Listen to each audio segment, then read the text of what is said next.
السلام عليكم ورحمة الله وبركاته. نحمده ونصلي على رسوله الكريم أما بعد. فأعوذ بالله من الشيطان الرجيم. بسم الله الرحمن الرحيم. ثم جعلناك على شريعة من الأمر فاتبعها ولا تتبع أهواء الذين لا يعلمون. صدق الله مولانا العظيم.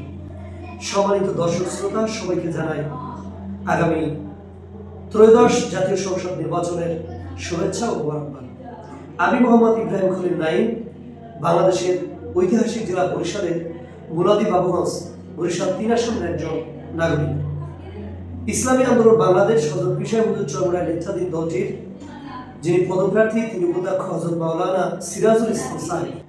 ইসলাম, দেশ ও মানবতার পক্ষে আমাদের মুলাদি বাবুগঞ্জ উপজেলার সর্বস্তরের জনগণের কাছে আমরা আপনার একটি মূল্যবান ভোট চাচ্ছি।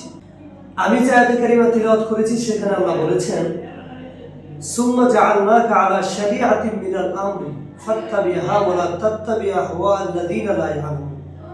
মহান আল্লাহ তাআলা বলেন, হে নবী, আমি আপনাকে এক বিশেষ শরিয়তের উপরে প্রতিষ্ঠিত করেছি, সুতরাং আপনি সেই শরিয়তের অনুসরণ করেন, মানুষের খেয়াল খুশির অনুসরণ করবেন না, যারা অজ্ঞ, যারা জানে না তাদের অনুসরণ করবেন না। তো এটা পবিত্র কুরআনুল কারীমের 25 পারা মাক্কি সূরা জাসিয়ার 18 নম্বর আয়াত।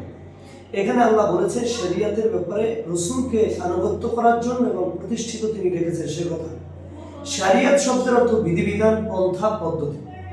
আল্লাহ পাক রব্বুল আলামিনের হুকুম, নির্দেশনা পালন করা এবং নিষেধ থেকে বিরত থাকার যে বিধান তিনি জারি করেছেন সেটা যারা মান্য করবে সেটাই মূলত শরিয়ত। তো হযরত পিশাই হুজুর চরমরায় নেতৃত্বাধীন দলটি ঘোষণা করেছে যে আমরা আগামী ত্রয়োদশ জাতীয় সংসদ নির্বাচনে সংখ্যাগরিষ্ঠতা নিয়ে পার্লামেন্টে গেলে আমরা ইসলামের শরিয়া অনুযায়ী দেশ পরিচালনা করব। অতএব যদি কেউ ইসলামের পক্ষে সমর্থন দিতে চায়, ইসলামের পক্ষের বাক্স বর্তমান বাংলাদেশ একটি, যদিও বাংলাদেশে নিবন্ধিত 50টি দল রয়েছে, এর মধ্যে একমাত্র ইসলামী আন্দোলন বাংলাদেশ এই দলটি শরিয়া বাস্তবায়নের কথা ঘোষণা করেছে। অতএব আমি একজন মুসলিম হিসাবে আমি বলবো আপনার ভোটটি ইসলামী আন্দোলন বাংলাদেশের পক্ষেই হোক। ইসলাম, দেশ ও মানবতার পক্ষের যে শক্তি সেটা মূলত ইসলামী আন্দোলন বাংলাদেশ। আপনারা একটি জিনিস লক্ষ্য করেছেন যে এটি 1987 সনের প্রতিষ্ঠা লগ্ন, এরপর থেকে আমরা ইচ্ছে করলে বাংলাদেশের বৃহৎ রাজনৈতিক দল বিএনপি এবং আওয়ামী লীগ এই দুটি জোটের সাথে আমরা সম্পৃক্ত হতে পারতাম, কিন্তু আমরা ইসলাম, দেশ ও মানবতার স্বার্থে কাজ করি বলেই আমরা কিন্তু আজও পর্যন্ত তাদের সাথে কখনোই আমরা সম্পৃক্ত হইনি। তো আপনি একটি জিনিস লক্ষ্য করবেন যে আমরা কিন্তু বাংলাদেশে যে অন্য যে সকল দল রয়েছে, তরিকত ফেডারেশন, জাতীয় পার্টি, বাংলাদেশ জামাত ইসলামী সহ অন্য যে কোনো দল রয়েছে, এনসিপি সহ, প্রত্যেকে একটা নির্দিষ্ট জোটের সাথে সম্পৃক্ত আছে, ছিল। কিন্তু আমরা 2001 সন থেকেই no Awami League, no BNP এই স্লোগান দিয়ে কিন্তু আমরা মাঠ চষে বেড়াচ্ছি।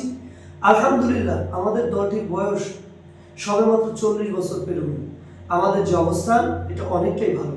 তো আপনি যদি ইসলামের পক্ষে, মানবতার পক্ষে এবং আপনি যদি এ বিশ্বাস পোষণ করেন যে হ্যাঁ আল্লাহ তাআলার বিধান শরিয়া, এর মাধ্যমেই মুসলিম, অমুসলিম, ধর্ম, বর্ণ, এক কথায় দেশ, ভূখণ্ড, সর্বস্তরের মানুষ একটি নিরাপত্তার বেষ্টনীর মধ্যে থাকতে পারে, এই বিশ্বাস যদি আপনার থাকে, আমি বলবো আপনি ইসলামী শরিয়া বাস্তবায়নের পক্ষে দলটি ইসলামী আন্দোলন বাংলাদেশে ভোট দিন। আগামী ত্রয়োদশ জাতীয় সংসদ নির্বাচনে 12 ফেব্রুয়ারি সারাদিন মুলাদি বাবুগঞ্জ উপজেলাবাসী ইনশাআল্লাহ হাত পাখা মাথায় ভোট দিয়ে আপনি ইসলাম, দেশ ও মানবতার পক্ষে জনাব হযরত মাওলানা সিরাজুল ইসলাম সাহেবকে সমর্থন জানিয়ে পার্লামেন্টের কথা বলার সুযোগ করে দেবেন, এই আশাবাদ ব্যক্ত রাখছি। আসসালামু আলাইকুম ওয়া রাহমাতুল্লাহ।